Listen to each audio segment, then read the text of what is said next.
Di tahun 2009, sebuah teknologi baru yang disebut Bitcoin lahir dari tangan seorang misterius bernama Satoshi Nakamoto. Mata uang digital ini nggak seperti apapun yang pernah dilihat sebelumnya.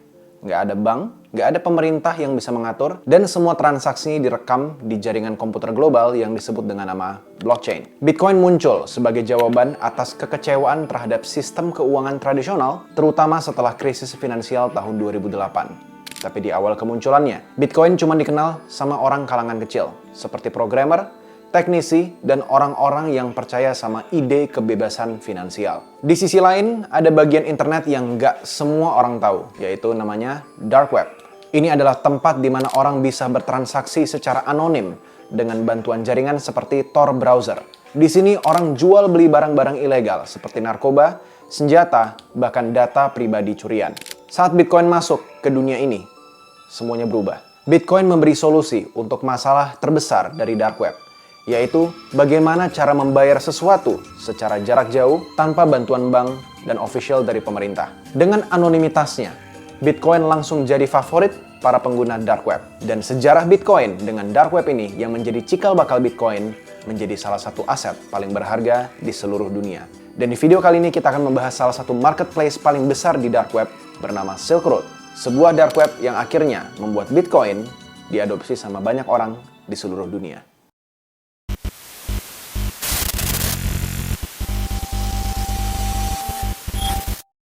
Halo semuanya, selamat datang di channel pribadi gue, nama gue Josh Gultom. Kalau kalian suka dengan konten seperti ini, kalian bisa follow sosmed gue yang lainnya di Instagram dan TikTok dengan nama akun Josh Rafge. Kalian juga bisa join Discord Room yang gue taruh linknya di deskripsi di bawah, dan kalian bisa akses channel-channel rahasia dengan gabung membership YouTube channel ini di level 3. Di YouTube membership, kalian juga bisa lihat kelebihan lainnya, seperti dapat akses ke video yang belum tayang duluan, dan Discord gue yang lumayan aktif ngebagiin info-info tentang dunia, crypto market, dan juga Web3. Di sana gue juga sering live ngobrolin hal-hal yang gak akan pernah gue sharing juga di YouTube. So, see you guys di Discord, kita balik lagi ke videonya. Tahun 2011, seorang pemuda bernama Ross Ulbricht memutuskan untuk membuat sesuatu yang revolusioner. Dia percaya pada ide yang namanya pasar bebas, di mana orang bisa jual beli apapun tanpa campur tangan pemerintah. Tapi ini bukan pasar biasa. Ross menciptakan Silk Road, sebuah pasar gelap online pertama yang sepenuhnya anonim. Silk Road ini beroperasi di dark web yang hanya bisa diakses melalui Tor. Untuk pembayaran, Ross memilih Bitcoin karena dua alasan utama. Bitcoin memberikan privasi lebih tinggi dibandingkan sistem pembayaran tradisional. Dengan blockchain, transaksi bisa diverifikasi tanpa pihak ketiga, seperti yang namanya bank. Ross juga menciptakan sistem escrow di Silk Road, yang bikin pembeli dan penjual merasa lebih aman. Uang Bitcoin itu ditahan terlebih dahulu sampai akhirnya barang diterima. Ide ini bikin banyak orang yang percaya menggunakan Silk Road untuk bertransaksi ilegal, seperti misalnya bertransaksi ganja, kokain, hingga dokumen palsu. Dalam waktu singkat, Silk Road ini tumbuh sangat pesat. Dari cuma ratusan pengguna di awal, platform ini akhirnya berkembang jadi pusat perdagangan global dengan nilai transaksi jutaan dolar per bulan. Bitcoin yang sebelumnya hanya dikenal sebagai komunitas kecil, mendadak jadi pusat perhatian di seluruh dunia. Nilainya meroket karena permintaan yang sangat besar dari penggunaan Silk Road. Bahkan, Bitcoin mulai disebut sebagai mata uang masa depan pada era ini. Ya meskipun pada kenyataannya, hampir semua pengguna Bitcoin pada waktu itu adalah di pasar gelap. Silk Road membawa Bitcoin ke level baru, menjadikannya sebagai tulang punggung ekonomi ilegal terbesar di dunia. Silk Road yang terus berkembang ini menarik perhatian besar dari pemerintah Amerika Serikat, ya, dari FBI, DEA, dan IRS. Ini mulai menyelidiki platform ini setelah menyadari bahwa Silk Road ini adalah pusat perdagangan narkoba terbesar di dunia maya. Tapi Silk Road ini bukan target yang mudah. Dengan teknologi Tor yang menyembunyikan lokasi servernya Silk Road dan Bitcoin yang waktu itu dianggap sebagai anonim, platform ini tuh tampak hampir mustahil untuk dilacak. Tapi pemerintah nggak tinggal diam di sini. Agen-agen mulai menyusup ke dalam jaringan, berpura-pura itu jadi pembeli, dan berpura-pura juga menjadi penjual untuk mendapatkan bukti dan informasi tambahan.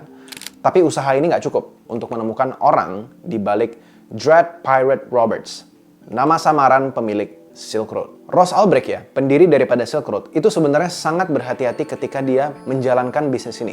Tapi bahkan, hacker paling cerdas di dunia sekalipun bisa bikin sebuah kesalahan. Di sebuah forum diskusi awal tentang Silk Road, Ross pernah mempromosikan platform itu dengan sebuah postingan. Dia meninggalkan alamat email pribadinya yang bernama rossulbricht@gmail.com. Email ini akhirnya ditemukan oleh salah satu agen FBI yang sedang menyisir semua diskusi terkait Silk Road.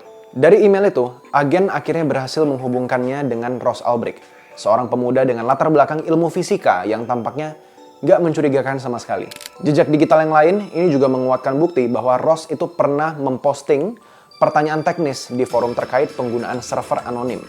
Ditambah lagi ya, FBI itu juga menganalisis blockchain Bitcoin untuk melacak transaksi yang mengarahkan ke dompet Bitcoin yang terkait langsung dengan Ross.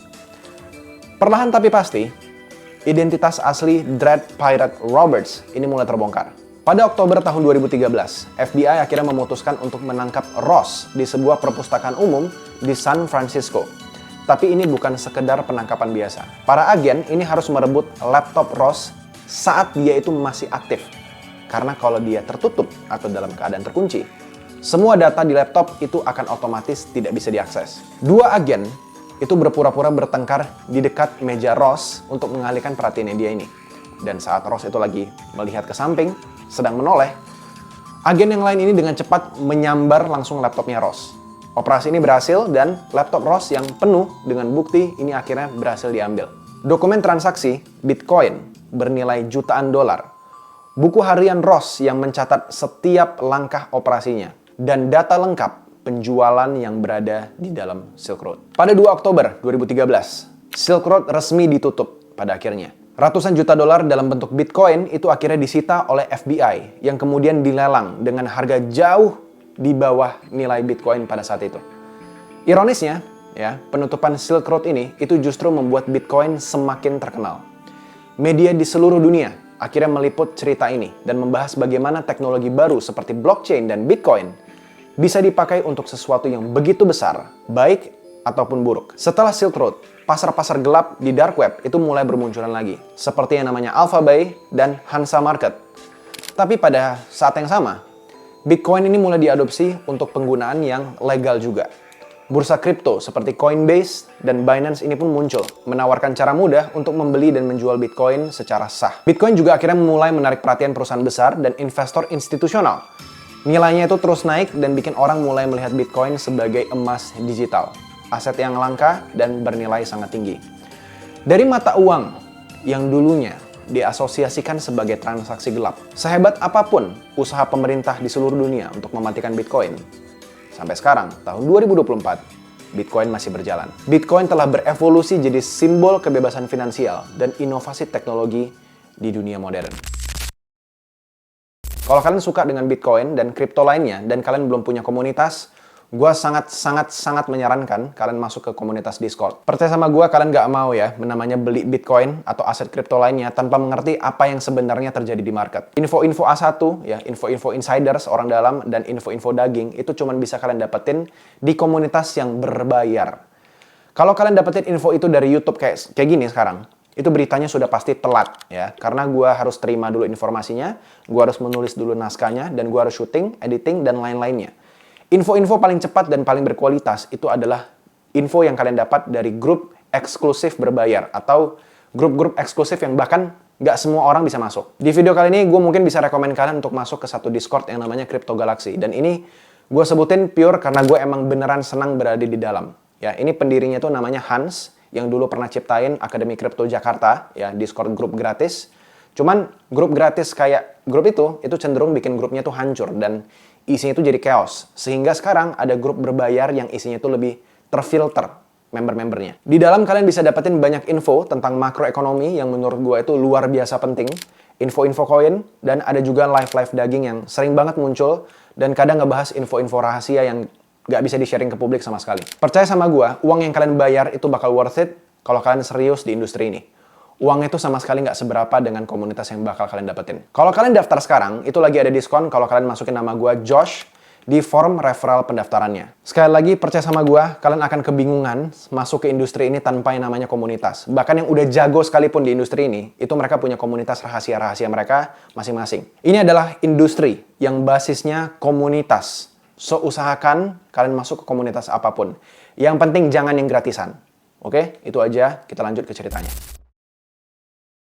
10 tahun setelah penutupan Silk Road, ya, Bitcoin itu berubah total. Dari yang dulunya dianggap sebagai alat transaksi gelap, kini Bitcoin menjadi bagian penting dari ekonomi global. Beberapa negara bahkan mulai mengakui potensi Bitcoin sebagai aset strategis. Contohnya seperti El Salvador yang pada tahun 2021 menjadi negara pertama di dunia yang menjadikan Bitcoin sebagai mata uang resmi. Keputusan ini tentunya awalnya itu dikritik habis-habisan, tapi sukses menarik perhatian dunia. Di tahun 2024, Bitcoin gak cuma jadi milik individu atau perusahaan, tapi juga bagian dari cadangan devisa negara. Negara besar seperti Amerika Serikat itu mulai menyimpan Bitcoin sebagai aset strategis negara. Mereka melihat Bitcoin sebagai alternatif emas digital yang gak cuma langka, tapi juga tahan terhadap inflasi. Ironisnya, teknologi yang dulu diasosiasikan dengan kriminalitas, kini justru menjadi simbol inovasi dan kebebasan finansial. Bahkan beberapa negara itu menggunakan blockchain, teknologi di balik Bitcoin untuk sistem administrasi publik seperti pencatatan pajak dan identitas digital. Di dunia bisnis, perusahaan besar seperti Tesla, MicroStrategy, dan Square ini mengadopsi Bitcoin sebagai bagian dari neraca keuangan mereka juga. Dengan total kapitalisasi pasar yang mencapai triliunan dolar, Bitcoin kini jadi aset global yang sangat serius diperhitungkan oleh semua pihak. Dari semua info yang barusan gue bilang, ya, sementara Bitcoin itu terus melesat ke puncaknya, nama Ross Ulbricht ini nggak benar-benar hilang sebenarnya dari perbincangan. Pendiri daripada Silk Road. Sejak penangkapannya, ya, kampanye untuk membebaskan Ross ini terus bergema. Banyak yang merasa bahwa hukuman seumur hidup yang dia terima itu terlalu berat. Mengingat dia juga nggak pernah terlibat langsung dalam kekerasan atau perdagangan barang ilegal di Silk Road. Kelompok advokasi seperti Free Ross ya, ini terus menyuarakan kasusnya dan didukung oleh selebriti, pengacara, dan bahkan juga oleh tokoh teknologi. Mereka menganggap bahwa Ross itu adalah simbol kebebasan internet yang dihukum karena menciptakan sebuah platform, bukan karena kejahatan yang dia lakukan sendiri. Di tahun 2024, tahun ini, muncul kabar besar. Donald Trump jika terpilih kembali menjadi presiden, dia berencana untuk memberikan pengampunan kepada Ross Ulbricht. Day one, hari pertama dia menjabat sebagai presiden, Ross Ulbricht akhirnya akan dibebaskan dari dalam penjara. Langkah ini tentunya dianggap sebagai hal yang kontroversial, tapi ini juga didukung sama banyak pihak yang percaya pada yang namanya reformasi hukum dan kebebasan internet. Ross yang selama ini menjalani hukum di penjara federal, mungkin akhirnya bisa merasakan kebebasan setelah lebih dari 1 dekade. Banyak yang percaya jika Ross bebas, dia akan kembali jadi tokoh yang sangat penting dalam diskusi tentang kebebasan digital dan regulasi teknologi. Dan dalam waktu dekat, karena Donald Trump sudah terpilih menjadi presiden, Ross akan bebas. Sementara Bitcoin terus meroket sebagai simbol kekuatan teknologi di dunia modern. Tahun 2025 bakal jadi tahun yang sangat menarik untuk Bitcoin. Gue bakal buat video yang mengenalkan aset Bitcoin ini ke orang-orang yang nggak paham, yang sama sekali nggak ngerti apa itu Bitcoin, yang masih sangat awam, masih sangat skeptik sama apa itu Bitcoin, tapi mau belajar. Semua videonya akan gue mulai produksi di bulan Desember. So, kalian silahkan subscribe dulu aja kalau kalian nggak mau ketinggalan video itu. Untuk sementara ini, kalian bisa nonton video gue yang lainnya di kiri kanan ini. Oke, itu aja. See you guys in the next video. Bye-bye.